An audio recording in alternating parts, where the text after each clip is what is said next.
வணக்கம் நண்பர்களே. இன்றைக்கு இந்த வீடியோவில் நீங்கள் வெற்றி அடையணும்னா உங்களுக்கு மிகவும் தேவையான 5 விஷயங்களை பற்றி தான் பார்க்க போகிறோம். இந்த 5 விஷயங்கள் உங்கள் வாழ்க்கையில் நீங்கள் கடைப்பிடிக்கும் போது நீங்கள் வெற்றி அடைவது மிகவும் எளிதாக மாறும். மேலும் உங்களுக்கு அந்த மனோபாவத்தை கொண்டு வரும். அந்த மனோபாவத்தை கொண்டு வந்துட்டு நீங்கள் முயற்சி செய்யும் போது உங்களுக்கு வெற்றி ஈஸியாக கிடைக்க வாய்ப்பு இருக்குது. முதலாவது தடைகளை படிக்கற்களாக மாற்றுவது. அதாவது நிறைய பேர் தாங்க செய்கிற முயற்சியில் சின்ன ஒரு தடை வந்தாலுமே அந்த முயற்சியை கைவிட்டுட்டு வேறொரு முயற்சியில் ஈடுபடுறாங்க. ஸோ அப்படி செய்யும் போது அவங்க ஒரு முயற்சியிலேருந்து இன்னொரு முயற்சிக்கு ஜம்ப் ஆகிட்டே இருக்காங்க. ஒரு முயற்சியிலையும் ஃபுல் கான்சன்ட்ரேஷன் செலுத்தி அதில் வெற்றி அடையணும்னு சொல்லி அவங்க மூவ் பண்ணுறது கிடையாது. ஸோ ஒன்று ஆரம்பிக்கிறாங்க, அதில் பிரச்சனை வரும்போது இன்னொன்று தொடர்றாங்க, அந்த மாதிரி மாற்றிக்கிட்டே இருக்காங்க. ஸோ இதுதான் ஒரு மாபெரும் பிரச்சனை. ஸோ இதனால தான் அவங்களால வெற்றி அடைய முடியல. ஒரு விஷயத்தை ஆரம்பித்தோன்னா அதில் ஏகப்பட்ட தடைகள் வந்தாலும் அதை விடாப்பிடியாக அதை எப்படி சரி செய்கிறதுன்னு பார்த்து அதை சரி செஞ்சு அதில் வெற்றி அடையணும். ஸோ இதுக்கு நமக்கு ஒரு மன உறுதி தேவைப்படுது. ஸோ அந்த மன உறுதிக்கு பார்த்திங்கன்னா நமக்கு ஒரு தெளிவு தேவைப்படுது. நம்ம எதுக்காக அந்த விஷயத்தை ஆரம்பித்தோம், எந்த நோக்கத்துக்காக அந்த செயலை நம்ம தொடங்கணும், இப்போ நமக்கு என்ன பிரச்சனை வந்திருக்கு, அதை எப்படி சரி செய்யணும், அதை பற்றின தெளிவு நமக்கு வேணும். ஸோ இதுக்கு நமக்கு தேவையான மென்டாலிட்டி பார்த்தீங்கன்னா தடைக்கற்களை எப்படி படிக்கற்களாக மாற்றுறது அப்படின்ற ஒரு மென்டாலிட்டி தான். நீங்கள் ஒரு முயற்சி செய்கிறீங்க, அதில் உங்களுக்கு தடை வருதுன்னா அதை ஒரு சேலஞ்சாக எடுத்துக்கிட்டு அதை எப்படி சால்வ் பண்ணுறதுன்னு சொல்லி பார்க்கணும்.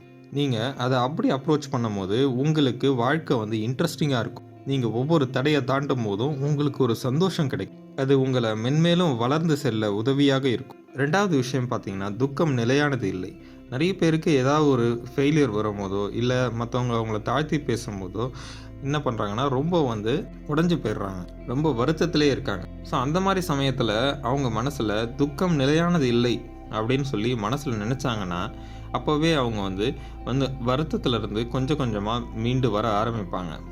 நண்பா, ஒரு விஷயம் நீங்கள் நல்லா புரிஞ்சுக்கணும். எதுவுமே நிலையானது இல்லை. சந்தோஷமோ துக்கமோ எதுவுமே நிலையானது இல்லை. இப்போது ஒரு மனுஷன் முழு நேரமும் சந்தோஷமாக இருக்க முடியாது, ஒரு மனுஷன் முழு நேரமும் துக்கமாகவும் இருக்க முடியாது. சந்தோஷம் துக்கம் இரண்டுமே அவன் வாழ்க்கையில் வந்து போகும். ஸோ அது ஒரு சைக்கிள் தான். சந்தோஷம் அனுபவிச்சுட்டு இருக்கவன் ஒரு நாள் துக்கத்தை அனுபவிக்க தான் வேணும், துக்கத்தை அனுபவிச்சுட்டு இருக்கவன் ஒரு நாள் சந்தோஷத்தை அனுபவிக்க தான் வேணும். ஸோ இது சைக்கிளிக்காக நடந்துக்கிட்டே தான் இருக்குது. ஸோ அதனால நம்ம சந்தோஷமோ துக்கமோ ஒரு மூணாவது ஆளாக இருந்து தூரமாக இருந்து பார்க்க கற்றுக்கணும். அது கூட ஒட்டிக்கக்கூடாது. நம்ம அது கூட ரொம்ப ஒட்டிக்கிட்டோன்னா தான் நம்ம சந்தோஷம் வரும்போது ரொம்ப ஆட்டம் போடுறதும், துக்கம் வரும்போது ரொம்ப வருத்தப்படுறதும் இந்த மாதிரிலாம் நடக்கும். ஒரு பேலன்ஸ்டாக ஒரு லைஃப்பை நம்ம நடத்தும் போது சந்தோஷமோ துக்கமோ நம்மளை பாதிக்காமல் இருக்கும். மூன்றாவது, கோபத்தை கைவிடு. புத்தர் என்ன சொல்கிறாருன்னா, நீ கோபமாக இருக்கும்போது ஒரு சூடான நெருப்பை உன் கையில் பிடிச்சிக்கிட்டு அதை மற்றவங்க மீது வீசுகிற அப்படின்னு சொல்லி நீங்கள் பார்க்குற மாதிரி தான்.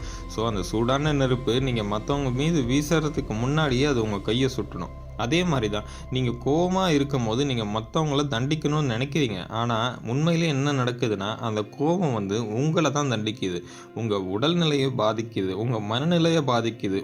அதனால் இன்றைக்கே கோபத்தை கைவிடுங்க.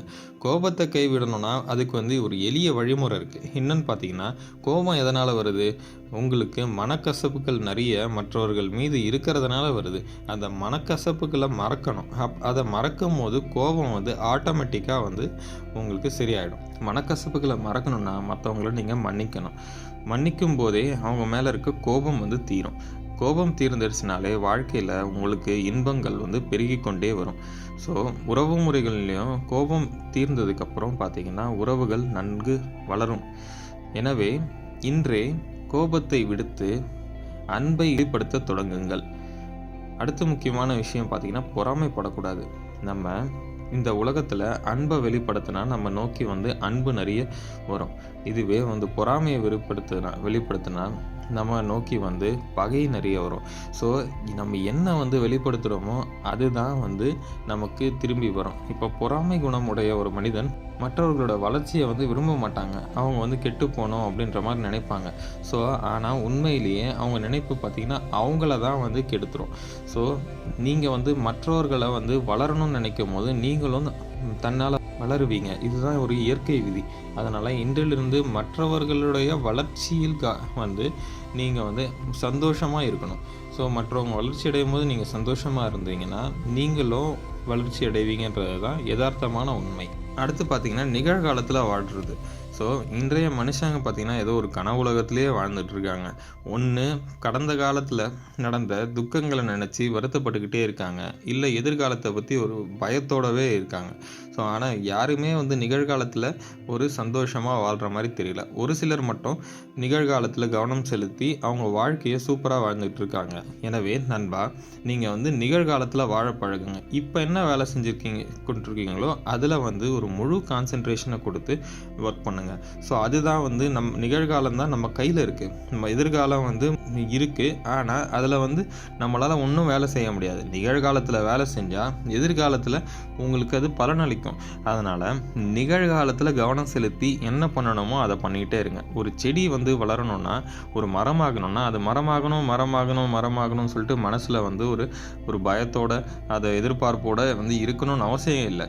ஸோ ஒரு செடி வளரணும்னா அதுக்கு தண்ணி ஊற்றி உரம் போட்டால் போதும். அது நீங்கள் இந்த நிகழ்காலத்தில் செஞ்சீங்கன்னா அது மரமாகிறத யாராலையும் தடுக்க முடியாது. அதே மாதிரி உங்களுக்கு வெற்றி வேணும்னு சொல்லி மனசில் நினச்சிக்கிட்டே இருக்காமல் அதுக்கு தேவையான முயற்சிகளை நீங்கள் வந்து எடுத்துக்கொண்டே இருந்ததுன்னா உங்களுக்கு வெற்றி தன்னால் வரும்.